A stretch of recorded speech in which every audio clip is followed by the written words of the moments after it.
신약성경 244페이지 로마서 4장 16절부터 25절까지 봉독합니다. 그러므로 상속자가 되는 그것이 은혜에 속하기 위하여 믿음으로 되나니 이는 그 약속을 그 모든 후손에게 굳게 하려 하심이라. 율법에 속한 자에게 뿐만 아니라 아브라함의 믿음에 속한 자에게도 그러하니 아브라함은 우리 모든 사람의 조상이라.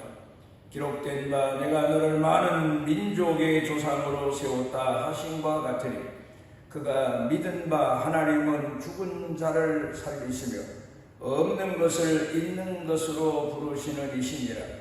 아브라함이 바랄 수 없는 중에 바라고 믿었으니 이는 내 후손이 이 같으리라 하신 말씀대로 많은 민족의 조상이 되게 하려 하심이라. 그가 100세나 되어 자기 몸이 죽은 것 같고 사라의 태가 죽은 것 같음을 알고도 믿음이 약하여 지지 아니하고 믿음이 없어 하나님의 약속을 의심하지 않고 믿음으로 견고하여 져서 하나님께 영광을 돌리며 약속하신 그것을 또한 능히 이루실 줄을 확신하였으니 그러므로 그것이 그에게 의로 여겨졌느니라. 그에게 의로 여겨졌다 기록된 것은 아브라함만 위한 것이 아니요 의로 여기심을 받을 우리도 위함이니 곧 예수 우리 주를 죽은 자 가운데서 살리신 이를 믿는 자니라. 예수는 우리가 범죄한 것 때문에 내줌이 되고 또한 우리를 의롭다 하시기 위하여 살아나셨느니라.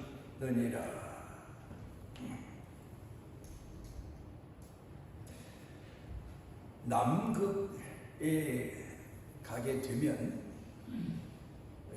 거기에 동물들이 새들이 살고 있는데 새들 중에 갈매기과에 속한 한 종류의 새가 다른 새들과는 전혀 다른 그런 특이한 습성을 가지고 있습니다. 그건 바로 자기가 만든 둥우리에 있는 알과 자기가 만든 둥우리에 있는 새끼만 제 새끼로 인식을 하는 겁니다. 이제 새들이 아주 어렸을 때에는 어미가 만든 둥우리 안에 있게 마련이지만 조금 성장하게 되면 날갯짓도 하게 되고 또 여기저기 호기심이 생겨서 그 둥우리를 벗어나는 경우가 있습니다. 그러면 이 새는 다른 새들은 새끼가 둥우리를 벗어나면 애를 써서 입으로 물어서라도 둥우리 안에 와서 거하도록 하는데 이 새는 그런 일을 전혀 하지 않고 우두커니 자기 빈 둥우리만 바라보고 있는 겁니다. 그래서 그 둥우리를 벗어난 새끼는 어떤 방법을 통해서라도 그 둥우리 안으로 기어 들어와야 비로소 어미가 먹이를 물어다 먹이고 밤에 어미가 품어주고 그러면서 양육을 합니다. 그 둥우리를 벗어나게 되면 한 뼘도 안 되는 그런 곳에 있을지라도 그 어미는 전혀 자기 자식으로 인식을 하지 않는다는 겁니다. 그 이유와 비밀에 대해서는 아직도 많은 동물학자들이 연구를 하고 있긴 합니다만은 밝혀지진 않았습니다.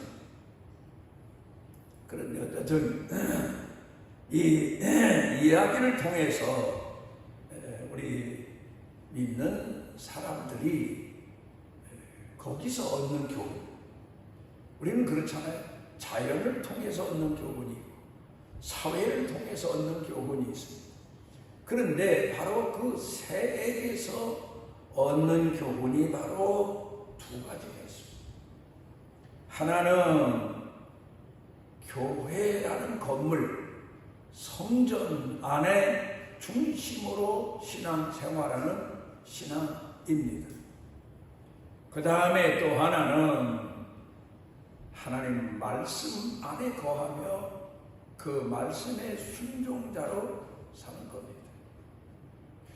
우리가 예수를 믿으면서는 신앙생활을 성전 중심으로 시작하게 마련이 아닙니까? 그래서 주일날 성전에 오르고 예배 때마다 성전에 오고 그 외에도 우리가 하나님을 공경하는 성전을 섬기는 마음으로 봉사하러 오고 여러 가지 면에서 헌신하러 오고, 그래서 우리 신앙인들의 신앙생활은 성전 중심으로부터 시작이 되는 겁니다. 이는 마치 우리가 우리 생애가 처음 시작될 때가 부모들이 거하는 가정 아닙니까? 그 부모들이 거하는 가정에서부터 우리가 생애가 시작되는 것처럼, 예수님이 말씀하신 것처럼 우리 예수 믿는 사람들은 내 아버지 집인 성전에서부터 신앙생활을 시작을 하는 겁니다. 교회 생활입니다. 열심히 합니다. 성경을 보면은 이스라엘 사람들의 이 성전을 향한 열심이 그 조상 다윗 때부터 시작되었다고 볼 수 있지만, 좀 더 자세히 보면은 아브라함 때부터 하나님 앞에 제단을 쌓고 하나님을 공경하고 예배하고 제사하는, 하나님을 만나는 그것을 소중하게 여기고, 그래서 아브라함은 가는 데마다 제단을 쌓고 그리고 그 제단 중심으로 생활을 합니다. 그러다가 다윗이 성전에 대한 열망을 가지고 하나님의 성전을 건축하려는 준비를 시작해서 그 아들 솔로몬 때에 가서 가장 위대한 성전을 건축해서 하나님 앞에 봉헌하고, 그리고는 그 성전 중심으로 신앙생활들을 합니다. 거룩한 주일날 하나님 성전에 와서 제사도 드리고, 그 외에도 자기 필요에 따라서 하나님 앞에 제사 드리는 일이 있을 때 성전을 찾기도 하고, 그러다 이스라엘이 패망하게 되고 그 자손들이 바벨론에, 그 외에 아수르에, 이런 여러 나라에 포로로 끌려가게 됩니다마는, 그럼에도 불구하고 그들이 하나님의 성전을 향한 열정은 끊임이 없습니다. 그래서 다니엘서를 보게 되면 다니엘뿐만 아니라 다니엘의 세 친구까지도 때마다 기도하는 시간이 되면 자기가 거처하는 집에서 성전 있는 쪽을 향하여 창문을 열어놓고, 그리고는 아마도 그쪽을 향해서 무릎을 꿇고 기도했거나, 아니면 자기 있는 처소에서 의자에 앉아 기도했거나, 아니면 유대인들 특유한 방법 서서 예루살렘 쪽을 향하여서 하나님께 기도하면서까지 그 예루살렘 성전 중심으로 그들이 신앙생활을 하게 된 겁니다. 그래서 유대인들은 그 후로도 디아스포라라고 합니다만은 세계로 흩어진 유대인들이 예루살렘 쪽을 향해서 기도하는 건 하나의 전례가 되었고, 어쩌면 그들의 계명처럼 되어 버렸습니다. 그리고는 그들이 그 성전을 향한 열심이 이만저만이 아닙니다만은, 지금은 그 성전이 예수님을 십자가에 못 박은 죄값으로 돌 위에 돌 하나도 남겨지지 아니하고, 오히려 성전 터를 아랍 사람들에게 빼앗기고, 그리고는 그들은 성전 벽만, 그 돌담만 붙들고 하나님 앞에 지금까지 기도하고 있습니다만은, 성지 순례 가게 되면 다른 우리 그리스도인들도 유대인의 특이한 풍습을 보고 우리도 그 성전에 가서 들어가진 못하지만 성전 담벼락에 가서 우리도 기도해보고 오고 그렇게 합니다만은 성전을 향한 열정이 보통이 넘습니다. 전해지는 말에 의하면 그들이 먼저 예루살렘 성전이 세워졌던 지금 아랍에게 빼앗긴 그 장소를 그들이 만약에 얻지 못하게 되면 다른 곳에라도 성전을 건축하기 위해서 만반의 준비를 다 갖추고 있다. 그런 이야기가 전해져 오기도 합니다만은 어쨌든 예수를 믿고 신앙생활하고 하나님을 공경하는 신앙인들에게는 성전이 마치 아이들이 아버지 집, 어머니 집, 우리 집 그런 마음을 가지고 가정 집안 중심으로 사는 것처럼 그렇게 유대인들도 그렇고 오늘 예수 믿는 사람들도 성전 중심으로 신앙생활을 하게 됩니다. 그런데 문제는 그것만 가지고 정말 하나님을 공경하는 신앙인의 사명을 다하며 하나님의 긍휼하심과 은총을 다 잊게 되며 하나님의 선하신 뜻에 부합하는 신앙생활을 하게 되는가 하면 또 한 가지가 있습니다. 아주 중요한 내용입니다. 그것은 바로 말씀 중심의 신앙생활입니다. 말씀 안에 신앙생활입니다.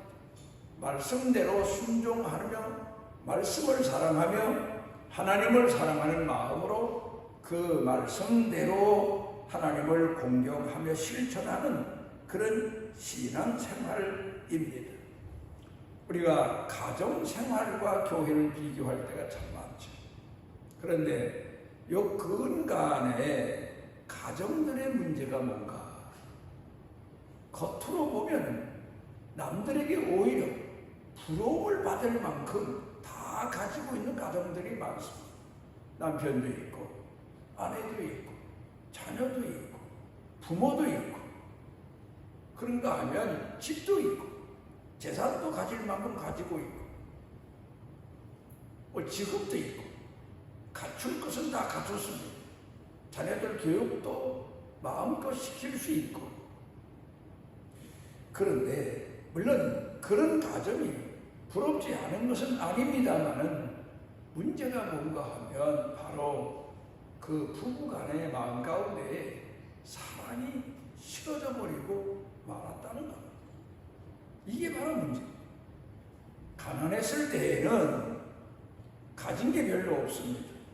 남의 집을 빌려서 새빵살이하고 직업도 변변치 못해서 고생하며 근근히 살아가지만 사랑할 때는 그 가정이 유지됐고 그 가정이 자기 안식처가 됐고 자기 삶의 근거지가 됐고 그렇게 살았는데 사랑이 식어지고 나니까 아무리 세상적으로 모든 것을 다 가졌다 손 치더라도 부부간에는 남남이나 다를 바 없이 생활하는 그런 경우가 근대 사회에 와서 많이 눈에 띄는 것을 보고 안타깝게 이럴 때가 없을 때가 마음을 가질 때가 참 많지 않습니까?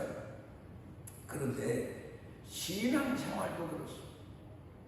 말씀 중심이라는 말을 사람들은 깊이 이해를 못합니다. 말씀 중심이라는 말은 사랑 중심이라는 말입니다. 말씀을 소중히 여긴다는 말은 하나님을 사랑하는 마음이 깊다는 말입니다. 말씀 중심, 우리 보수교단에서는 말씀 중심 그런 내용을 하나의 표로 걸어놓고 성경 공부도 시키고 성경도 많이 읽게 하는데 그래서 성경 공부도 하고 성경도 많이 읽고 성경의 내용도 많이들 알고 있는데 문제가 있습니다. 그게 바로 뭔가 하면 하나님을 향한 사랑이 식어진 겁니다. 말하자면 성령님께서 말씀과 함께 그 사람 마음 가운데 거하지 아니하시는 겁니다. 하나님의 영이 그 마음 가운데 없는 겁니다. 자기는 하나님을 잘 공경하고 성경을 깊이 알고 하나님의 말씀대로 순종하는 줄 알지만 그 마음 가운데 정말 마땅히 있어야 될 따뜻한 사랑이 없는 겁니다. 예수님께서 예루살렘 성전에 올라가셔서 돈 바꾸는 사람들, 비둘기 파는 사람들, 그런 사람들 상을 둘러 엎으시고 그리고 채찍을 만들어서 그 짐승들을 다 내어 쫓으시고 그러면서 예수님이 크게 고통을 치십니다. 내 아버지 집은 기도하는 집인데 너희가 강도의 굴혈로 만들었다.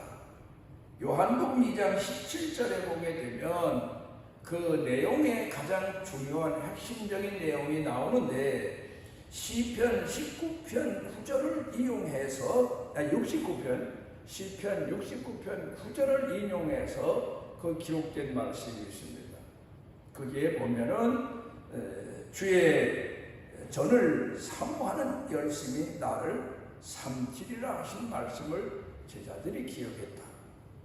그러니까 주님 저를 향한 사랑의 마음, 열정의 마음, 그런 마음이 그 성전을 더럽히고 성전을 돈벌이 하는 곳으로 뒤바꿔 놓은 강도의 구조를 만들어 놓은 남의 돈을 장사해서 정상적으로 얻는 것도 아니고 강도처럼 속이고 위협하고 협박해서 그 당시에 종교의 권력을 가지고 빼앗는 그런 교회를 성전을 뒤엎으신 예수님의 마음은 바로 사랑이었다.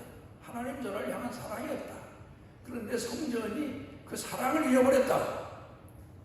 그걸 이야기하고 있지 않습니까? 마치 가정과 같다. 그 말입니다. 사랑을 잃어버린 가정.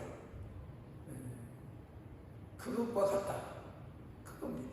그런데 오늘도 그리스도인들 중에 보면 말씀 중심의 사랑 중심의 신앙, 이 가장 고귀한 말씀 안에 거하는 신앙을 잃어버려서 하나님의 사랑과 긍휼 안에 거하지 못하는 그런 사람들이 예수를 믿는다고 하는데도 수도 없이 많은 것을 우리가 발견하게 됩니다.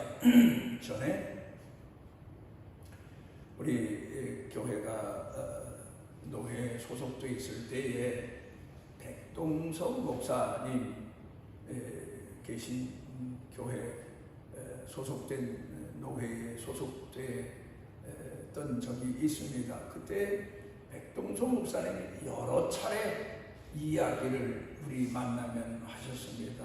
교회에서 성도들이 이제 신앙생활을 하는데 이제 노회와의 관계도 있고 총회와의 관계도 있고 또 사회와의 관계도 있어서 교회 일꾼들을 대표로 내보내면 두 종류의 사람들이 나눠지게 된다는 거예요. 첫째로는 다른 교회 가서나 다른 노회 가서나 총회, 사회, 다른 모임에 가서 교회가 교회 성도들에게 얼마나 잘해주나 그것만 보고 와서 다른 교회 자랑만 오히려 하고 다닌다는 거예요. 어떤 교회는 교인들에게 이렇게 잘해준다. 어떤 교회는 목사가 교인들을 위해서 이런 일을 잘한다. 잘해준다. 이런 얘기만 하는 사람이 있고 또 한 종류의 사람은 가서 보면서 나는 교회 가서 더 교회를 잘 섬겨야지. 교회를 이렇게 섬겨야지. 내가 더 헌신해야지. 더 낮아져야지. 그런 마음을 배워가지고 오는 사람이 있다. 그런 얘기를 가끔 하셨어요. 그 차이가 어디 있습니까? 하나는 사랑이 상실된 겁니다. 하나는 그 마음 가운데 하나님 사랑하는 마음이 넘쳤던 겁니다. 우리가 아담과 하와의 형편으로 돌아가 보게 되면 창세기 3장 22절에 하나님께서 아담과 하와를 그렇게 사랑을 쏟아가며 만들어 놓으셨던 에덴 동산에서 내보내시면서 하신 말씀이 선악간에 아는 것이 우리 중 하나같이 되었다. 그러니까 이 말씀의 내용은 뭔가 하면 우리 중 하나같이 스스로 착각하고 있다. 신이나 된 것처럼 교만하기 짝이 없는 그런 인간이 됐다. 만물을 다스리라고 했더니 자기가 마치 신인 것처럼 착각하는 그런 교만자가 됐다. 사랑을 잊어버렸다고 말이야.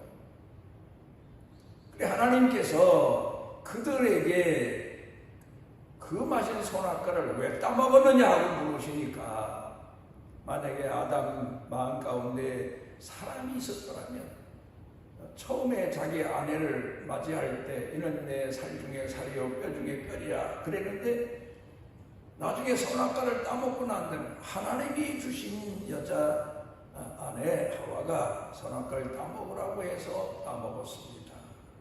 자기 죄를, 자기 약함을, 자기 허물을 아내의 핑계로 대버리고 막 여자 하와에게 물으시니까 뱀에게 핑계를 대고 막 사랑이 다 식어버리고 막 만약에 사랑이 있는 사람이라면 아내가 잘못해서도 제 죄 때문입니다. 제가 잘못해서 그렇습니다. 그러면서 그 죄값을 대신 물어내려고 했을 겁니다. 사랑의 문제.